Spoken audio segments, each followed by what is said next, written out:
بسم اللہ الرحمن الرحیم، السلام علیکم۔ انٹرنیشنل خبروں پہ بات کریں گے اور سری لنکا کی بات کریں گے۔ سری لنکا میں مظاہروں کے دوران 5 افراد ہلاک ہو گئے اور اس کے علاوہ جو مستعفی وزیر اعظم ہیں ان کے گھر کو نذر آتش کر دیا گیا۔ جب ان کے گھر کو جلایا گیا تو سوالات یہ کیے گئے کہ اس ٹائم گھر کے اندر کتنے لوگ موجود تھے، کون موجود تھے، اور کیا جو مستعفی وزیر اعظم ہیں کیا وہ بھی، اس کا خاندان بھی وہاں پہ تھا موجود، جل گئے، مر گئے۔ تو یہاں پر جو ہے ہم نے تھوڑی سی انویسٹیگیشن کی تو جو ہمارے سامنے چیز آئی ہے وہ میں آپ سے شیئر کر دیتا ہوں۔ اس واقعے سے کچھ دیر پہلے کے مناظر میں آپ کے سامنے اسکرین پہ شیئر کر دیتا ہوں۔ یہ آپ دیکھ رہے ہیں، ہیلی کاپٹر جو ہے وہ اس محل میں آتا ہے اور ان کی فیملی کو جو ہے وہ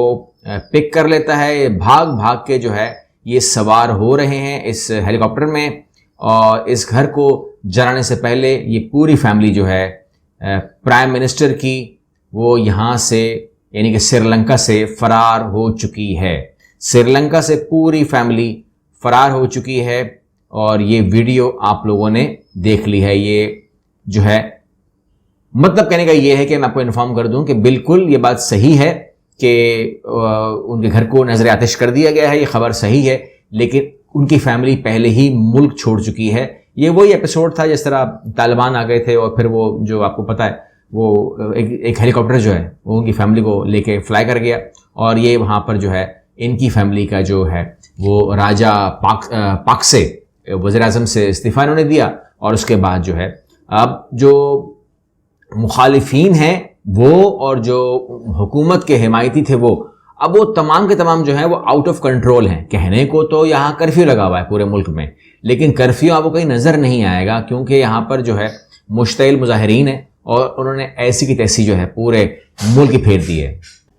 جیسے کہ میں نے کہا کہ حالات وہاں پر ایسے ہیں کہ آپ کو یقین نہ آئے، تو ایک مثال دے دیتا ہوں، اور وہ یہ ہے کہ حکومتی رکن اسمبلی مشتعل مظاہرین کے ہتھے چڑھنے پر خودکشی کر لی، یعنی کہ انہوں نے کہا کہ یار یہ لوگ مجھے بے تحاشا بے دردی سے ماریں گے، جو کہ سری لنکا میں ان کو آئیڈیا تھا کہ جتنے لوگ غصے میں ہیں وہ میرا کیا حال کریں گے یا کیا حال کریں گے، اس کے بارے میں ان کو یہ خطرہ تھا۔ تو انہوں نے یہ کیا کہ جب ان کو مشتعل مظاہرین نے گھیر لیا تو انہوں نے پہلے اسکیپ کرنے کی کوشش کی، اس کے بعد رکن اسمبلی نے ہجوم کو منتشر کرنے کے لیے ہوائی فائرنگ کی، جس سے تلخلامی بڑھ گئی، جس پر رکن اسمبلی نے براہ راست مظاہرین پر گولیاں برسا دیں، جس سے 2 افراد شدید زخمی ہو گئے۔ اس کے بعد رکن اسمبلی نے ایک عمارت میں پناہ لے لی، وہاں بھی سینکڑوں مشتعل مظاہرین لوہے کی راڈیں، ڈنڈے اور چاقو تھامے پہنچ گئے اور عمارت کا محاصرہ کر لیا۔ ظاہر سی بات ہے کہ وہ وہاں پر ٹوٹلی ٹریپ تھے اور مشتعل مظاہرین کے سامنے وہ فائرنگ کر چکے تھے، ان کے اوپر ڈائریکٹ فائرنگ کر چکے تھے۔ اب ان کے پاس شاید ایک ہی گولی بچی تھی اور انہوں نے اپنے آپ کو گولی مار دی اور خودکشی کر لی۔ یہ صورتحال وہاں پر ہے۔ ایک بات میں صرف یہاں پہ ایڈ کر لیتا ہوں، اور وہ ہے پولینڈ سے آ رہی ہے۔ پولینڈ جو ہے وہ ٹارگٹ پہ ہے، بائی دا وے ٹارگٹ پہ ہے، اور رشیا جو ہے اس کے بارے میں زیادہ اب اچھے سوچ نہیں رکھ رہا، کیونکہ یہ ایک راستہ تو بنتا ہے یوکرین کے لیے، لیکن یہاں پر یہ ہے کہ اب جو آپ دیکھ رہے ہیں اسکرین کے اوپر وہ یہ ہے کہ روسی سفیر کے اوپر باقاعدہ ایک پورے بھرے مجمع کے اندر جو ہے ان کو گھیرا گیا، ان سے تلخ سوالات جوابات کیے گئے۔ یہاں سے بھی جب ان کا بس یا ان کا دل نہیں بھرا تو ان کے اوپر جو ہے باقاعدہ رنگ پھینکا گیا ہے، اور ان کو پورا آپ دیکھ رہے ہیں اسکرین کے اوپر پورا جو ہے پیر کو یہ واقعہ ہوا جب پولینڈ کے دارالحکومت وارسو میں روسی سفیر سارگے آندریو کے قبرستان میں دوسری جنگ عظیم میں مرنے والے روسی فوجیوں کی قبر پر پھول چڑھا رہے تھے۔ وہ اپنی تعزیت پہ آئے ہوئے تھے، وہاں پر قبریں ہیں ان کی، اور سوشل میڈیا میں وائرل ویڈیو میں دیکھا جا سکتا ہے کہ روسی سفیر کے گردن ارد گرد ان کا اسٹاف اور میڈیا کے ساتھ لوگوں کی بھیڑ موجود ہے، جہاں ان پر لال رنگ پھینکا جا رہا ہے۔ اور اس موقع پر اطراف میں موجود مظاہرین جو یوکرینی جھنڈے تھامے،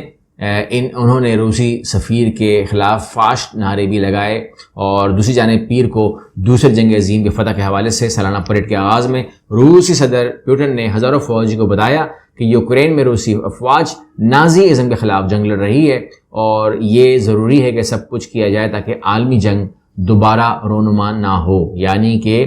جسٹیفائڈ کرتے ہوئے نظر آئے پیوٹن اس بات کو لے کر کہ میں نے یہ جنگ چھیڑی ہی اس لیے، یہ جنگ میں نے کی ہی اس لیے کیونکہ اگر میں یہ نہ کرتا تو عالمی جنگ سوم کا خطرہ ہے، یا تھا تو اس کو ڈیزولو کرنے کے لیے، ختم کرنے کے لیے جو ہے یہ اقدامات ضروری تھے. یہ جو انہوں نے اپنے عوام کو بتایا، اور عوام ان باتوں سے مطمئن ہے اور وہ اس پہ آپ کہہ سکتے ہیں کہ وہ پیوٹن کے ساتھ کھڑی ہے. لیکن جو کچھ ان کے سفیروں کے ساتھ ہو رہا ہے، آپ جو ابھی اسکرین پہ دیکھ بھی رہے تھے، تو کافی صورتحال سنگین ہے اور اس بات کا اشتعال جو ہے وہ آتا ہے. اور پولینڈ جو ہے وہ امید کرتے ہیں کہ یورپ جو ہے اس میں احتیاط کرے گا اور ایسا کوئی کام بھی نہیں کرے گا کہ متوجہ ہو جائے روس اس طرف اور عالمی جنگ نہ چھڑتی ہوئی بھی چھڑ جائے. اگلی ویڈیو میں ملتے ہیں. اللہ حافظ.